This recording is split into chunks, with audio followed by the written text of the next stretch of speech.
తెలుగు రాష్ట్రాల్లో అతిపెద్ద lift manufacturer lifts ట్రై.com dealership కూడా ఇవ్వబడును. సికింద్రాబాద్ వారాసిగూడ మహిళ ఆత్మహత్యకు సంబంధించి తాజాగా వచ్చినటువంటి మరో ట్విస్ట్ ఈ కేసుకు సంబంధించి అనేక అనుమానాలకు తావిస్తుంది. లలిత అనేటువంటి మహిళ సూసైడ్ చేసుకొని వారంకు పైగా అంటే జనవరి 22 తారీఖు ఆమె మరణిస్తే ఈ బిల్డింగ్లో థర్డ్ ఫ్లోర్లో ఉండేటువంటి వాళ్ళ కూతుర్లిద్దరు కూడా ఆమె శవంతో పాటే 7-8 రోజుల పాటు కాలం వెళ్ళదీసినటువంటి పరిస్థితి. అయితే తీవ్ర డిప్రెషన్లోకి వెళ్ళినటువంటి వారు 22 తారీఖు వాళ్ళమ్మ అదే ఇంట్లో చనిపోతే 23 తారీఖు వారు కూడా చనిపోదామని డిసైడ్ అయిపోయి ఒక సూసైడ్ నోట్ రాసినటువంటి నోట్ ఒకటి ఇప్పుడు బయటకు రావడం జరిగింది. దీంట్లో అనేక అంశాలు విస్తుగొలిపేటువంటి అంశాలన్నీ కూడా ప్రస్తావించడం వీళ్ళు సంచలనంగా మారింది. ఇప్పుడు అంటే వాళ్ళ చావుకి ఎవరి కారణం, ఏం జరిగింది, ఏంటనేటువంటి విషయాలు చాలామంది పేర్లను మెన్షన్ చేస్తూ ఈ ఇద్దరు అమ్మాయిలు ఎవరైతే ఆ ఇంట్లో ఉన్నారో ఆ ఇద్దరు అమ్మాయిలు కూడా క్లియర్గా ప్రస్తావించడం జరిగింది. ఇందులో అనేక అంశాలను కూడా తీసుకురావడం జరిగింది. సో గత 3 సంవత్సరాల నుంచి తన తండ్రికి దూరంగా ఉంటున్నాం, తన తండ్రి కోసమే పోరాడుతున్నాం, తన తండ్రిని మాకు దూరంగా చేసినటువంటి ప్రయత్నాల్లో భాగంగా అనేక ఇబ్బందులు ఎదుర్కొన్నాం. అంతేకాకుండా ముఖ్యంగా ఈ అమ్మాయిలు ఎవరైతే ఉన్నారో ఇద్దరు ఇప్పుడు చనిపోయినటువంటి మహిళకి సొంత అన్న ఆ వ్యక్తి మేనమామ వరుస అయ్యేటువంటి వ్యక్తి ఎవరైతే ఉన్నారో అతనే కీలక పాత్ర పోషించాడు మా యొక్క జీవితం నాశనం కావడానికి అనేటువంటి విధంగా ఆమె సూసైడ్ లెటర్ ఇలా రాయడం జరిగింది.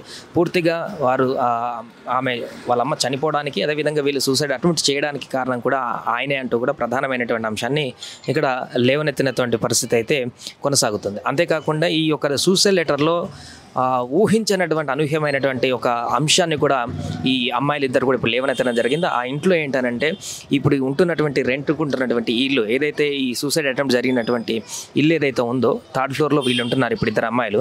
సో ఈ ఇంటికి సంబంధించినటువంటి ఓనర్ కూడా దీంట్లో ఇంక్లూడెడ్ అంటూ కూడా వాళ్ళు మెన్షన్ చేయడం జరిగింది.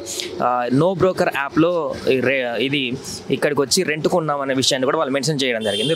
నో బ్రోకర్ యాప్లో చూసి ఇక్కడికి వచ్చి రెంట్కుంటున్నాము. అయితే ఇక్కడ ఉండేటువంటి ఈ ఇంట్లో బ్లాక్ మ్యాజిక్ జరుగుతుంది అనేటువంటి విషయాన్ని మాకు ఈ చుట్టుపక్కల ఉన్నటువంటి నైబర్స్ చెప్పడం జరిగింది. అప్పుడే ఖాళీ చేయమన్నారు. బట్ ఆలోపే ఈ దారుణం జరిగిపోయింది, మా అమ్మను కోల్పోయాం, మా అమ్మ చావుకు ఈ రకంగా అందరూ కారణమయ్యారంటూ కూడా వారు ఆవేదన వ్యక్తం చేశారు. దీంతో అసలు వీళ్ళమ్మ లలిత సూసైడ్ చేసుకుని చనిపోయిందా, లేదా అనారోగ్య కారణాలతో చనిపోయిందా, లేకుంటే ఇంకేదైనా కారణాలు ఉన్నాయనేటువంటి ఒక కొత్త అనుమానం అయితే ఇప్పుడు తెరపైకి వస్తుంది. అసలు ఇది సూసైడ్ కేసా, లేకుంటే అనారోగ్యంతో పాలైనటువంటి మరణమా, లేకుంటే ఇంకేదైనా కోణం ఉందా అనేటువంటి ఒక కొత్త ట్విస్ట్తో కూడుకున్నటువంటి డౌట్లు అయితే వ్యక్తమవుతున్నాయి. అందుకని అనుమానాస్పద స్థితి కిందనే దీన్ని ఇప్పుడు కేసు కూడా పోలీసులు చూస్తున్నట్టుగా తెలుస్తుంది. అనుమానాస్పద స్థితిగా మృతి కింద చూసి దీన్ని పూర్తి స్థాయిలో కేసును దర్యాప్తు చేసేటువంటి పరిస్థితి ఉంది. అయితే ఈ థర్డ్ ఫ్లోర్లో ఉంటున్నటువంటి ఈ ఇద్దరు అమ్మాయిలు కూడా ఎవరైతే ఉన్నారో వారందరూ ఇప్పుడు మన పైకి వెళ్ళి వారితో మాట్లాడేటువంటి ప్రయత్నం చేయడం జరిగింది. పైకి వెళ్ళడంతో తీవ్రమైనటువంటి దుర్వాసనతో కూడుకొని ఆ ఇంట్లో ఒక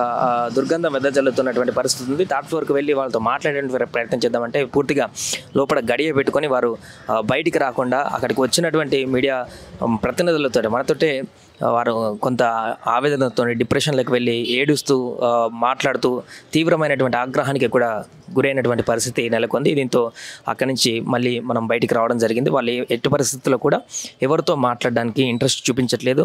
జరిగిన సంఘటనకు సంబంధించి కూడా వివరించడానికి కూడా వారు ఎక్స్పోజ్ చేయడానికి కూడా ముందుకు రావడం లేదు. అంతేకాకుండా మమ్మల్ని బ్లేమ్ చేసే విధంగా బయటికి వార్తలు వస్తున్నాయి. జరిగిందంతా మాకు నష్టం జరిగింది, మమ్మల్ని మోసం చేశారు, మాకు అమ్మ లేకుండా పోయింది, ఇప్పుడు మేము కూడా తీవ్ర ఈ రకమైనటువంటి మనోవేదనలో ఉన్నాం, అలాంటిది బయటికి వచ్చేటువంటి విషయాలు మాత్రం వేరే రకంగా ఉన్నాయంటూ కూడా మా జీవితాలను నాశనం చేస్తున్నారు ఫోటోలు పెట్టంటూ కూడా అమ్మాయిలు అక్కడ లోపల నుంచి అరుస్తూ మాట్లాడుతూ ఏడుస్తున్నటువంటి పరిస్థితి నెలకొంది. ఏదేమైనా కూడా ప్రస్తుతానికి లలిత మృతదేహాన్ని గాంధీ హాస్పిటల్కి తీసుకువెళ్లారు మార్చుడికి. అక్కడ పోస్ట్మార్టం నిమిత్తం కార్యక్రమాలన్నీ కూడా చేస్తున్నారు. దీనికి సంబంధించినటువంటి దర్యాప్తు అయితే పోలీసులు కొనసాగిస్తున్నటువంటి పరిస్థితి. అయితే ఇంత జరిగినా కూడా ఈ చుట్టుపక్కల ఉన్నటువంటి నైబర్లకు కానీ వారికి కానీ ఇక్కడ ఏం జరుగుతుంది అనేటువంటి విషయం కూడా పూర్తిగా తెలియకపోవడం అయితే ఆశ్చర్యాన్ని కలిగిస్తుంది. జనవరి 22 తారీఖు ఆ లలిత అనేటువంటి మహిళ పైన మరణిస్తే జనవరి 31 వరకు తీవ్రమైనటువంటి దుర్గంధంతో ఒక రకంగా డీకంపోజ్ అయిపోయి బాడీ నుంచి కొన్ని పురుగులు కూడా వచ్చేటువంటి స్థాయికి అదంతా చేరిపోయిన తర్వాత అప్పుడు ఇంటి పక్కలలోకి ఆ యొక్క దుర్వాసన లాంటిది వచ్చినటువంటి తర్వాత ఆ విషయాన్ని బయటికి రావడం జరిగింది. ఆ తర్వాత అంటే ఖననం చేయడానికి కూడా వారి ఆర్థిక పరిస్థితి దీనమైనటువంటి స్థితిలో ఖననం చేయడానికి కూడా డబ్బు లేకపోవడంతో వారు బయటికి కూడా తీసుకోలేకపోయారు. మాకు ఎవరు హెల్ప్ చేయలేకపోయారు. ఇంకా ఆమె వాళ్ళకు ఎవరి సపోర్ట్ లేకపోవడం కూడా ఒక కారణంగా కనిపిస్తుంది. వాళ్ళ అమ్మ చనిపోయిన తర్వాత దహన సంస్కారాలు చేయకపోవడానికి గల కారణాలు వాళ్ళకి ఎలాంటి మొగతోడు లేకపోవడము, ఎలాంటి పుట్టింటి నుంచి కూడా ఎలాంటి సపోర్ట్ లేకపోవడం. ఇప్పుడు చెప్తున్నట్టు మేనమామ అనేటువంటి వ్యక్తి మా జీవితాన్ని నాశనం చేయడంలో ఒక కీలక పాత్ర పోషించాడన్న వాళ్ళ అమ్మాయిలు చెప్తున్నటువంటి దాన్ని సూసైడ్ నెటర్లో ఉన్నటువంటి దాని ప్రకారం వీటన్నిటిని చూసుకుంటే వారికి ఒకవేళ చనిపోయినటువంటి వాళ్ళ అమ్మ చనిపోయిన తర్వాత డిప్రెషన్లకు వెళ్ళి వాళ్ళు సూసైడ్ అటెంప్ట్ చేసుకోవడం ఒకే కారణం అయితే, కనీసం డెడ్ బాడీని తీసుకువెళ్ళి బయటకు వెళ్ళి ఖననం చేసేటువంటి పరిస్థితుల్లో కూడా వారికి ఎవరికి తోడు లేకపోవడం, హెల్ప్ చేయలేకపోవడం, ఆ విషయాన్ని ఎవరికి చెప్పాలో కూడా తెలియకపోవడం, ఇలా రకరకాల కారణాలతోటి వాళ్ళు 7-8 రోజుల పాటు అదే డెడ్ బాడీతోటి అదే ఇంట్లో కాలాన్ని వెళ్ళదీసినటువంటి పరిస్థితి నెలకొంది. అదే ఇంట్లో ఉంటూ అక్కడే తింటూ అక్కడే జీవనం కొనసాగిస్తూ బయటికి కూడా రాకుండా పూర్తిగా డోర్ లాక్ చేసుకొని అందులోనే ఉంటూ వారు ఈ 7-8 రోజుల పాటు కాలం వెళ్ళదీశారు. ఎట్టకేలకు ఆ స్మెల్ డీకంపోజ్ అయినటువంటి దాంతో బాడీ స్మెల్ రావడంతో బయటికి చుట్టుపక్కల వాళ్ళు చెప్పడంతో పోలీసులు వచ్చి తీయడంతో ఆ డెడ్ బాడీని తీసుకువెళ్లారు. అయినా కూడా ప్రస్తుతం ఆ అమ్మాయిలు ఇద్దరు కూడా అదే ఇంట్లో లోపల గడియ పెట్టుకొని లోపడే ఉండి వాళ్ళు లోపడే కూర్చొని తీవ్రమైనటువంటి మానసిక వేదనతో ఉన్నట్టుగా మనకు కనిపిస్తుంది. సో దీనికి సంబంధించి కేసు వివరాలన్నీ కూడా పోలీసులు ఇంకా పూర్తి స్థాయిలో దర్యాప్తు చేస్తే బయటకు వచ్చేటువంటి అవకాశం కనిపిస్తుంది.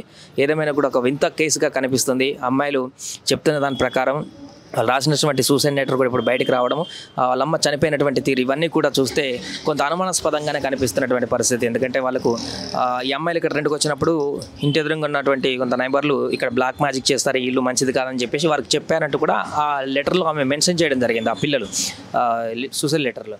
కాబట్టి అసలు ఈ యొక్క మరణం అన్నది సాధారణంగా జరిగిన మరణమా, అనారోగ్యంతో జరిగిన మరణమా, లలిత అనేటువంటి ఆమె లేకుంటే ఇంకెవరైనా ఏమైనా చేశారామని అనేటువంటి రకరకాల కోణాలలో ఇప్పుడు కొత్త అంశాలు తెరపైకి రావడం జరిగింది. సో వీటన్నిటిపైన దర్యాప్తు చేసినటువంటి తర్వాత పోలీసులు ఏం చెప్తారనేది చూడాలి.